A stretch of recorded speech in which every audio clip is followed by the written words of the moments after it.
previous session, we saw how we might do distributed memory and distributed memory optimizations. In this session, we're going to do what was labeled shared memory, but I've relabeled single node in this presentation. And the reason I've called it single node is, traditionally, I guess I've been computing for a long time. It used to be distributed memory and shared memory. So obviously we did a distributed memory one, so now we're doing the shared memory one. But actually, it's kind of more like multi-node and single node. And I think distributed memory and multi-node is typically the same thing. But these days, single nodes may have accelerators. And so perhaps, accelerators really aren't shared memory. So I figured I'd rename it. And the point is that we want to get performance from a single node. And that's what we're going to talk about in this session. And that is talking about parallelism from CPU cores, utilizing accelerators and memory optimizations, those sorts of things. So a quick overview of the session. As usual, it's 90 minutes. I'm just going to give an introduction for 25 minutes or so, and then we'll move on to the hands-on, and there'll be 3 parts for that. Okay, so when we're looking to optimize for a single node, it's mostly about the loops in the silo. It's where we spend most of our time thinking about these things. I'll put a pointer on. So I thought I'd go over this. You probably, most of you probably understand this already because from the previous presentations, but it's not a bad thing to go over it again. So we have these 2 types of kernels we support. We have a coded kernel, which you've seen, and the user writes algorithm code and the user writes kernel code, and then PSyclone generates this middle layer. And to kind of give you a view of what happens at the algorithm layer, it's a field is essentially a logically global thing. You just have a field, you don't know what's inside it. And then when you implement the kernel, you're implementing a column, and so inside that kernel you'll see one to a number of levels, and then there'll be loops over a number of DOF maps and things. DOFs, and they'll have a DOF map lookup, and you're accessing the data itself. So the SiLayer, as well as parallelism, its job is actually to map from the representation at the algorithm layer to the kernel layer, and the mapping is essentially, one is to get the data out of the field. So we just do field % data, essentially, you'll see that. Slightly different, but that's the general idea. And the other thing its job is to do is to call the kernel the number of times it needs to over the number of columns that are in the local domain or in the system. So, and you've seen different bounds for those. You've seen the ncells one and the nhalo one in the previous one. So that's what the SiLayer needs to do, and so therefore it can see these loops and it can look to parallelize those where possible. Similar for the built-in kernels. So built-in kernels, as I think Eva originally told you about, in that case, PSyclone knows about these, so you don't have to write them. You start to write the algorithm, and then when the SiLayer is generated, it also generates the content of those built in. So at this level, it's the same sort of thing. You have called it built in, but it looks like a kernel, and you just pass a field into it. And in this case, we iterate from 1 to the number of degrees of freedom, and then inline the actual implementation of that. And again, the loop bounds for this are typically either number of DOFs or n-annexed. They're the ones you've been playing with. So that's kind of the structure of the loops that you'll see in the SiLayer, and that's why they're there. And the reason that we can parallelize and ignore the algorithm and the kernel code can remain unchanged, essentially, is because we can parallelize over these loops. It's responsible, the SiLayer, for doing these things. So essentially, we are looking to exploit loop parallelism in the SiLayer. That's what we're going to try and do. There is potentially functional parallelism available, so you might find that that two kernel calls or two loops may be independent, and so you could do those at the same time functionally. We don't exploit that. We could exploit that in theory, but we don't at the moment. So what's the key features that we care about in loops? Because they're the things that we're going to affect how we parallelize them. So as I said, there are the two. There's the loop over cells and there's the loop over dots. And if we look at loop over cells, then there's some simple rules basically, and which I think you probably picked up from the last session. But if it's distributed memory and you're writing to modifying a continuous field, then you have to go from one to the halo. If it's not, then you go from one to the number of cells. So the bounds depend on the structure. And then if it's a continuous function you're modifying, then it has inc access. And as you saw before, if it has inc access, then the loop iterations are not independent. So that's an issue, and we have to worry about that. If they're discontinuous, then they are independent. So essentially the loops are independent, so we could parallelize those relatively easily. The red bit is a bit that's going to cause us some trouble. When we loop over DOFs, loop iterations are pretty much always independent. There is the fact we use reductions, and so that's another issue we need to worry about. And so that's the second thing that we kind of need to think about when we're parallelizing loops. And then the only difference in terms of loop bounds is if it's distributed memory and it's continuous, then you may go over annexed DOFs, which you've looked at the last one as well. So the loop bounds might change, but the important two things are the cases where the loop iterations aren't independent and maybe where we do reductions. So let's go back to that same picture we showed before. If you remember, this is an example of where things aren't independent because we're iterating over cells and we have a modifying a continuous field.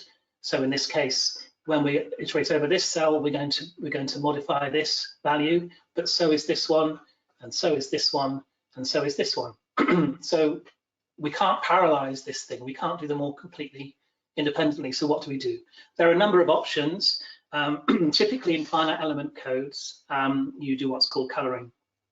Now you'll either know or won't know coloring. If you know coloring, then sit back and relax. If you don't, I'm just going to explain it quickly. So let's think about what could we actually do in parallel here. Which bits could we do? So if we look at these four, so this cell here can update these ones at the same time as this cell updates these ones, and this one updates these ones. They're all independent. So these four things in this small case could be done at the same time. So think about a step one, we'll do all those at the same time. So what could we do next? Well, we could do these next,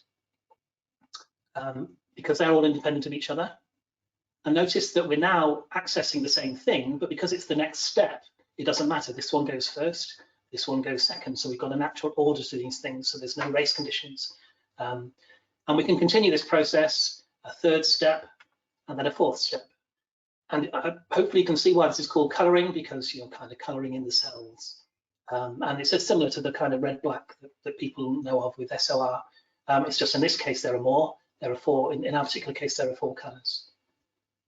Okay, so what does that mean in terms of the structure of the code? Well, you've seen we've been iterating from 1 to n cells or whatever on this upper bound, and we call kernels. So we need to change that. So we'll have a transformation which does coloring, and what that does is it transforms a loop like this into one that looks like this. So it's now doubly nested, and on the outer loop, we're going from 1 to the number of colors. In this case, it's 4. I don't know, red, orange, yellow, mauve, whatever. Sorry, I'm not very good with the colors.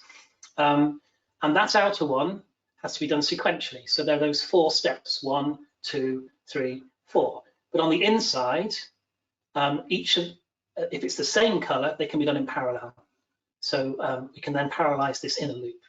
And notice that from PSyclone's point of view, we just care about there being n colors and some lookup, and we rely on the infrastructure. Eva talked about the infrastructure to provide us with the right values for this. We just transform the structure of the loop from this to this, and you'll see that. I hope that makes sense. So the other thing I talked about was reductions. Okay, so let's take this case again.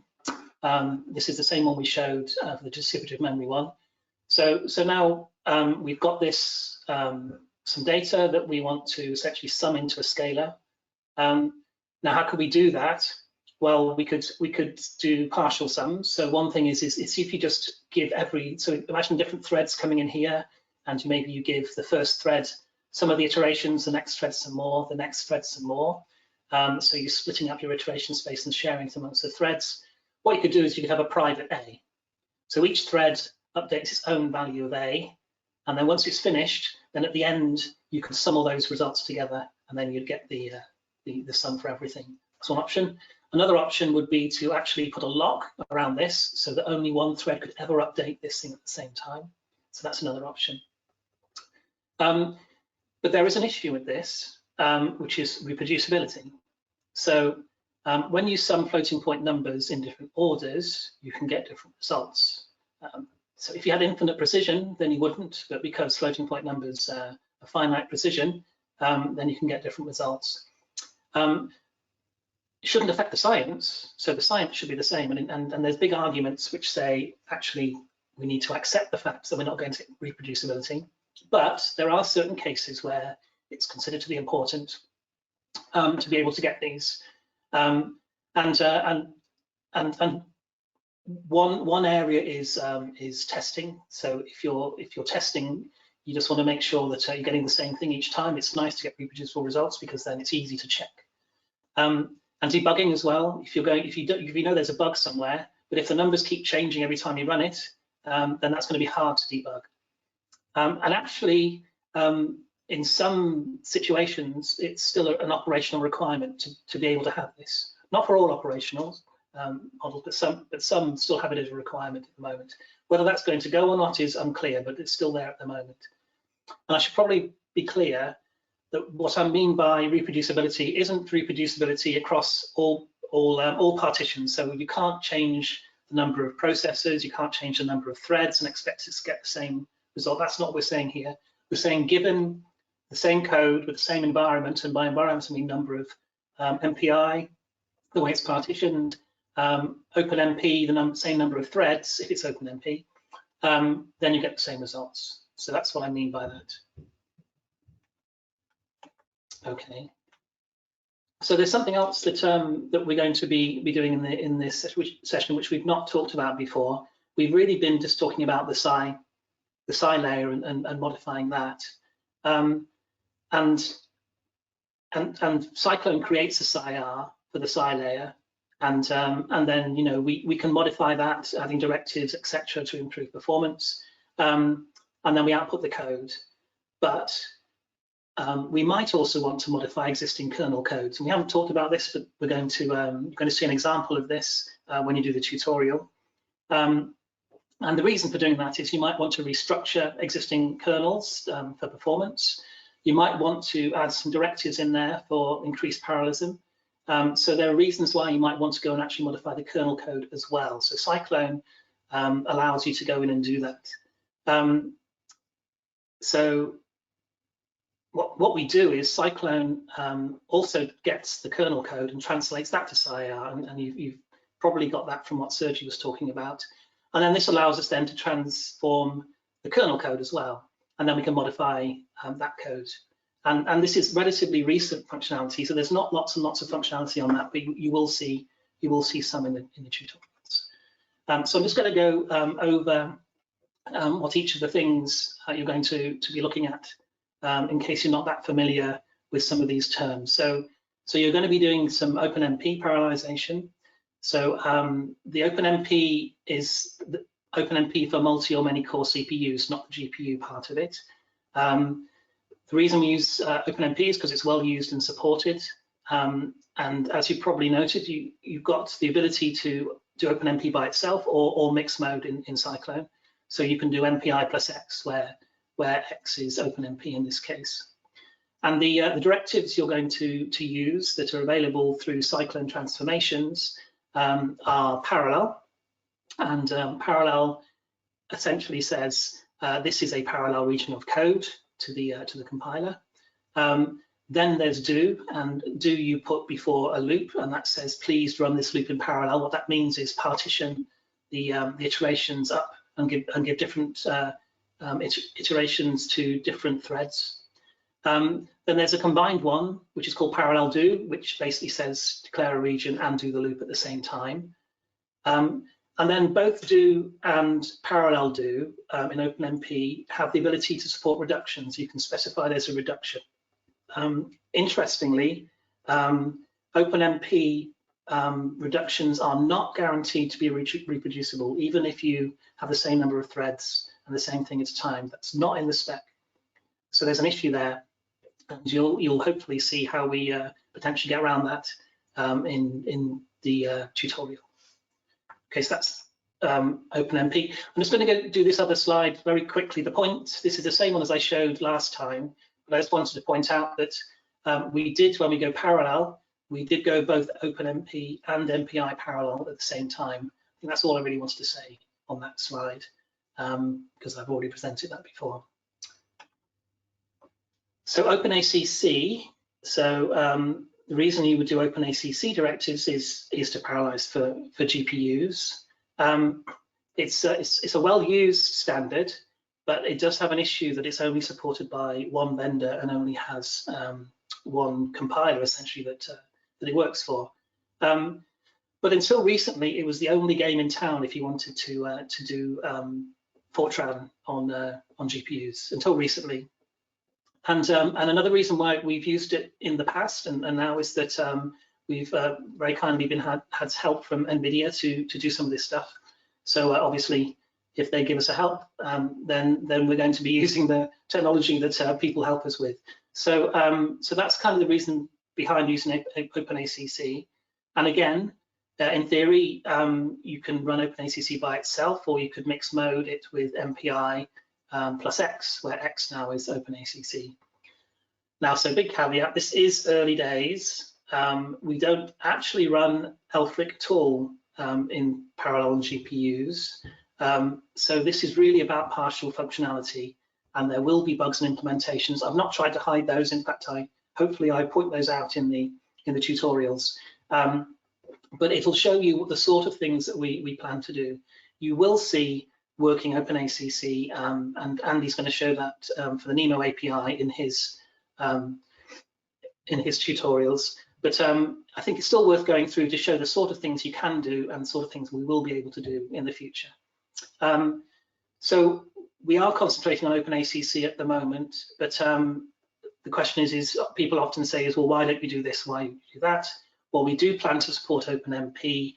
GPU directives, often called OpenMP 4.5, because I guess they came in from that standard as well. There are plans to do that. We don't do that at the moment.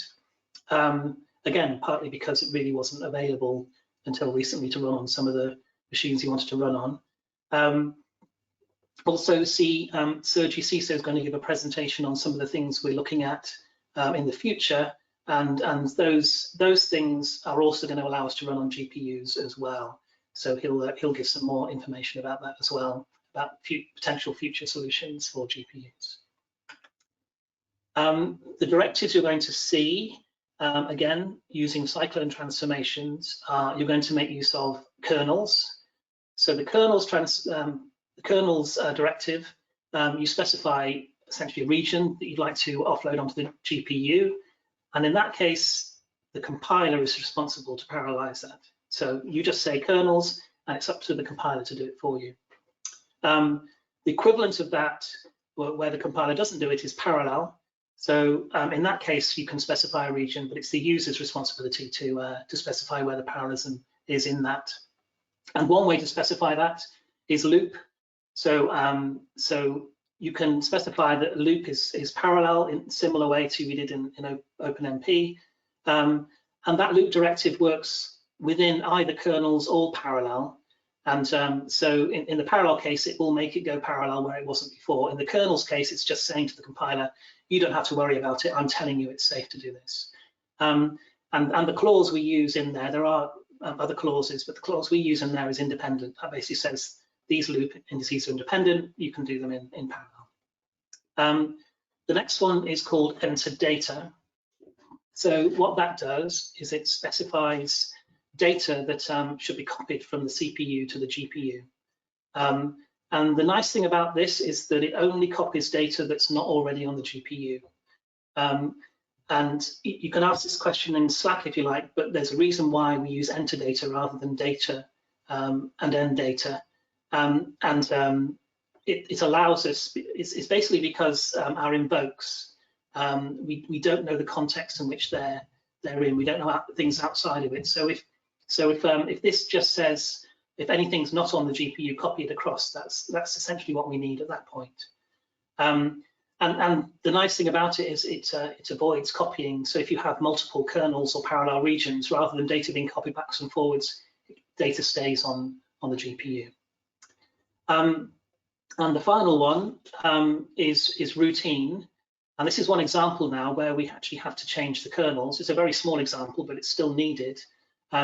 If you have a subroutine that's inside a parallel or kernels region, you can't just ignore it as you can in OpenMP. You actually have to tell the compiler this is going to be run on the GPU, and you do that with a directive inside the file. Probably yes. So inside the subroutine itself, I think, and then that directive says this is going to run on it, and so it then produces correct code to do that. So we do have to modify kernels, and you'll see an example of doing that, adding in the routine in the tutorial. So whilst it's not working in LFRic at the moment, I thought I'd just show you some very early results we've got, which are quite promising, I think. So this is the matrix vector kernel, which is one of the most computationally costly kernels in LFRic, and it's just been extracted using kind of a similar thing to what Jörg was talking about with the psyche extraction, but it's kind of mostly manual, but that would be able to be automated now when that's fully implemented. Anyway, so it was pulled out, and so it's a manual benchmark of the matrix vector kernel. And what we're doing here is we're just increasing the problem, the number of columns that we're giving to the GPU or the CPU, and then this is the time takes up here. So obviously it takes longer, so lower is better, and it takes longer if you have more work to do. And the kind of greeny line is the time it takes to run on 2 Skylakes, so 2 16-core Skylakes.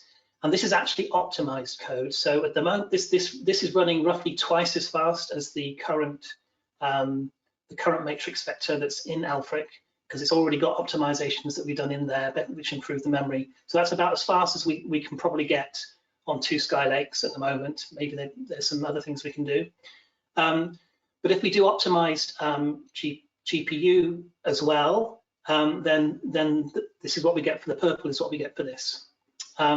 So we can see with OpenACC, and this is a V100 GPU, and you can see that we get large numbers. So obviously GPUs like lots of work. Large numbers, we're more than twice as fast as 2 Skylake CPUs. So it's pretty good at this way. And then there is a crossover when you run out of work that the CPU actually does better than the GPU. But this is comparing 2 Skylakes against a V100, so it's a reasonable performance. So that's promising to be able to get better, to get reasonable performance in LFRic in the future. Like I said, though, it's only a kernel, you know, and it's probably quite a good case because we're just kind of iterating, doing the same thing over and over again. So there's going to be no data movement. So or at least little data movement. So a little bit of caveat, but it's still quite promising. Okay, so the third thing we're going to be looking at is sequential optimizations. And the ones that we're going to look at are loop fusion in the Sci layer. Now we can loop fuse loops, but only if their loop bounds are the same. That's the limitation you have at the moment. And there's also another one, you've seen those inc accesses that can also avoid stop loop fusion from happening. So we have to kind of go and create a slightly different example for doing that, because it's not it doesn't always it's not always available depending on the loop structures. The Second one is that at the moment in kernels are designed to typically work with different function spaces for any degrees of freedom. So you might have a 0th order function space, or a 1st order, or a second order. And clearly, if you know what you're going to have at a particular time, you might want to optimize that kernel for that particular case. So what this does is it allows you to set constant values in the kernels. So you may say the number of layers is this, the number. So what you're giving it is you're giving it the bounds of loops as constants. So in theory, the compiler should be able to do better. And help the compiler. But of course, you're limiting this to a particular configuration if you do that. But then often weather and climate models are run for a particular configuration a large number of times, so this might not be a bad thing. Of course, one would want to have some test code higher up that made sure that the values that were expected were actually being passed, because you don't want to be getting things completely wrong. That's not in there at the moment, but we probably have that in the future. And the third one is replacement of Fortran intrinsics. So, and the particular example is at the lowest level, there's a matrix multiply that's used to do a matrix vector. And what we're going to do is we're going to remove that and replace that with code. Now, the reason we might want to do that is it's not available in other languages, representations perhaps. And another one is that it might expose the looping to allow restructuring. And I think one of the questions was about what optimizations have been performed. So one of those requires us to remove the matrix multiply so that we can get the loop structuring and then do some loop reordering. Okay, so we're going to go straight into the hands-on. I think so the question was which optimizations have been performed on OpenMP and OpenACC matrix vector kernel. Are some of them common? I'm going to answer that in the sheet itself, if that's okay. So if anyone's interested, they can see my answer there. I think it's better if people carry on with the tutorial now, the hands-on. And so, as I said before, there are three parts to this. You're now going into LFRic single node. Hopefully that's what it's called. And you should hopefully have enough time to do all of them. But if you prefer to do one over the other, then you can choose them in any order that you like. And it's the same rules apply. Follow the README, and then the browser displays it nicely. So enjoy the hands-on and ask questions on Slack, please.